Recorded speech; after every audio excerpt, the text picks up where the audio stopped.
he has the power to wipe out the entire human race. If we believe there's even a 1% chance that he is our enemy, we have to take it as an absolute certainty. The greatest gladiator match in the history of the world.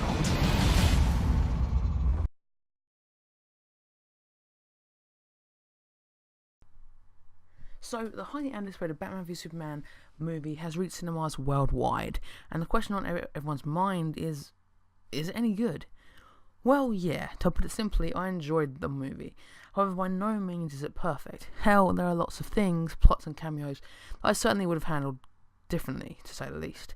But I've actually seen the movie twice now, as of recording this, and I have to say, I definitely enjoyed it more on the second viewing. Now onto the actual review. The good. Okay. So, there are actually a few things that I really enjoyed in this movie, the main one being Ben Affleck's Batman. Gone are the campy, cringe-worthy bat nipples of Clooney's era, and in are the looks of a hardened, brooding Batman who doesn't give a crap who he shoots, bat brands or neck snaps. This Bat has been through the ring and back again. He's a battle-hardened, brutal, bullet-firing badass, more akin to the Batman seen in The Dark Knight Returns, a very popular Bat book, of which the movie is partly inspired by and takes imagery from. Ben Affleck portrays a Batman who's seen it all and doesn't take any prisoners, not anymore, not since the Superman incident. Affleck is a great Batman, and seeing him kick ass, as seen in the trailer, is a real joy to watch, and is probably my favourite Batman to date. Henry Cavill was excellent as Superman again, but he was used as more a plot device than an actual character. He plays a great Man of Steel, don't get me wrong, and embodies the character in a way that not many people have been able to do in previous incarnations.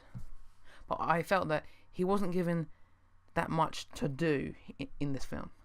I also have to talk about Gal Gadot's Wonder Woman, who certainly kicked some ass in this movie and played a convincing and empowering Wonder Woman, quoting that she's killed many things from other worlds before, possibly hinting at her fights with Ares and all other gods like that. To be fair, everyone in the movie is real good. One definitely worth mentioning is Jeremy Irons' Alfred. This Alfred isn't afraid of outright insulting Bruce, making comments about Wayne's not-so-subtle alcoholic personality and the fact that everything's changed. Irons portrays a cool Alfred and owns the role, which for me beats Michael Caine's. And visually, the film is stunning, with great visuals throughout, an example being the early recreation of the Bat origin story that we all know too well. But the visuals look very good, with Martha's necklace pearls a focus, which is again pulled straight out of the comics. The bad. Right, onto the things I didn't like. Unfortunately, there are quite a lot of those. Without spoiling anything, there are a few unimaginative cameos from some certain Justice Leaguers set to have their own films at a later date, if they're still going ahead after this. I hope they are, though, because I'd like to see some DC films in this universe that aren't directed by Zack Snyder. Not that Snyder doesn't make a stunning film, he certainly does, but I feel that story and characters aren't really his strong point. And that's the main point that I'm making here, again, without spoiling anything. There are certain stories or character arcs that don't move the main story forward in any way, and actually slow it down at some points. The movie actually feels like two separate ones, I feel. The first being a political thriller with superheroes in, and the second just a CGI mess. There were some forced cameos in a poor attempt to kickstart a DC cinematic universe like that of Marvel's.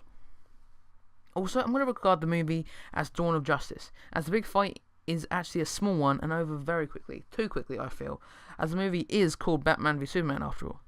However, the movie isn't actually about that. Rather, it's about the dawn of the Justice League, with the main battle being against an Abomination-esque Doomsday. There's a real dumb reason for the two types of the characters to be thrown against each other, and I felt that the characterization of Bats and Supes was wrong a couple of times, as there are a few moments where Batfleck didn't feel like Batman, and Cavill certainly didn't feel like Superman. Also, there were a lot of dream sequences which felt outplaced and very forced, most likely thanks to studio interruption, with the desire to hastily build a movie universe very clearly evident in this film. Last thing that annoyed me is Jesse Eisenberg's portrayal of Lex Luthor. Now, I know he's actually playing Lex Luthor Jr., but that really doesn't excuse the fact that this Lex is one totally different from the comics. Probably the only thing similar is that they both are rich and both have large schemes to defeat Superman. But I didn't really like this Lex, so there's a chance that we might actually see the real Lex Luthor in a future film, in a sort of soft reboot which would push Jesse Eisenberg's Lex socially awkward Joker wannabe Luthor to the side in favour of a more comic accurate one, much more like Michael Rosenbaum from Smallville, a show that I loved, but a character much older. Bryan Cranston, anyone? Interestingly, Zack Snyder actually originally wanted Jesse Eisenberg to play Jimmy Olsen and Bryan Cranston to play Lex. That I certainly would have preferred. So overall, was it worth watching? Definitely. It's just not a perfect movie by any stretch of the imagination. It's an enjoyable movie with very good action, and Ben Affleck's Batman certainly steals the show. Just don't expect a fun-filled Marvel movie, as this is an extremely serious and brooding film. Just ignore the out-of-place quip made by Ben Affleck. And for this reason, I'm going to give Batman v Superman Dawn of Justice a B.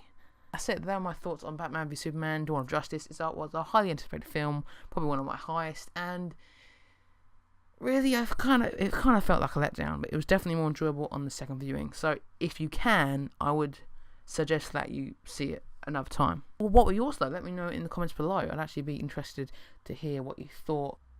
Yeah, if you like this video, guys, give it a thumbs up. That really helped me a ton. Subscribe, that'd also be great for more videos like this. The next video I'm probably going to do will be a review of Daredevil Season 2. Spoiler, it's amazing. Can't wait for Season 3. But until the next video, guys, see you later.